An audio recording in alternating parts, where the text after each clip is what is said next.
আমাদের দেশে কিছু বুড়া আছে 50 বছর নামাজ পড়ে নাই, 60 বছর নামাজ পড়ে নাই, হঠাৎ করে নামাজ হয়েছে। আচ্ছা যাই হোক, আসছে মসজিদে, ছোট বাচ্চা কতটি মসজিদে গিয়ে একটু চিল্লাপাল্লা করে, একটু দৌড় ঝাঁপ করে, দেখে বুড়ার এত খারাপ লাগে, বুড়া পারে না আসার দিয়ে মারিয়ে ফেলায় বাচ্চারে। কথা বলেন না কেন?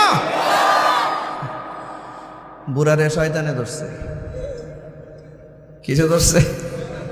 রাগ করেছেন? শোনে, বাচ্চাদেরকে মসজিদে কখনো ধমক দিবেন না। আমরা মুসলমান, বলেন আমরা মুসলমান। আমাদের সন্তানরা তো মসজিদে যাবে, আমরা আমাদের সন্তানকে মন্দিরে যাবে? করো করো মারামারি, ধরাধরি, দৌড়াদৌড়ি, যা পারো করো, আপনার নামাজের কোনো সমস্যা নাই। আপনি কিসের রাগ করেন তার উপরে? ছোট মাসুম বাচ্চার উপরে কিসের রাগ? বরঞ্চ মাসুম বাচ্চাদেরকে খাবার দিয়া, চকলেট দিয়া মসজিদমুখী করুন। ছোট বাচ্চাগুলো যেগুলো পেশাব করে দেয় না, যে বাচ্চাগুলো মোটামুটি পেশাব করবে না বলে মনে হয়, একদম ছোট না, এই বাচ্চাগুলোকে হাত ধরে ধরে ধরে ধরে মসজিদে এনে জমা করবেন।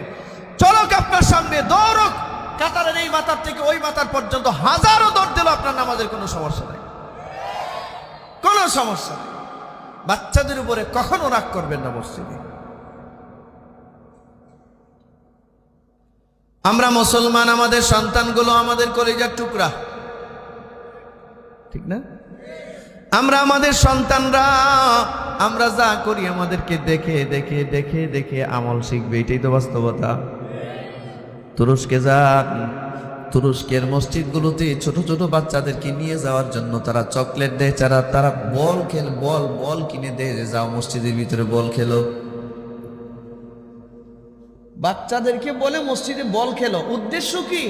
ও যেন মনে করে এটা আমার ঠিকানা, এটা আমার ইবাদত গাহ। আজকের ছোট বাচ্চা এই কাজটা করতেছে, এটা যখন একটু বড় হবে তখন কি মসজিদে বল খেলবে? তার যখন বুঝ এসে যাবে, সে দেখবে সব বাচ্চারা কি মসজিদে গিয়ে দৌড়াদৌড়ি করে? যদি 10টা যায়, একটা কি 2টা দৌড়াদৌড়ি করে, ঠিক না? বাকি গুলো কি দৌড়াদৌড়ি করে? আমরা কি আমাদের বাচ্চাদেরকে বলি যে মসজিদে এসে দৌড়াদৌড়ি করো?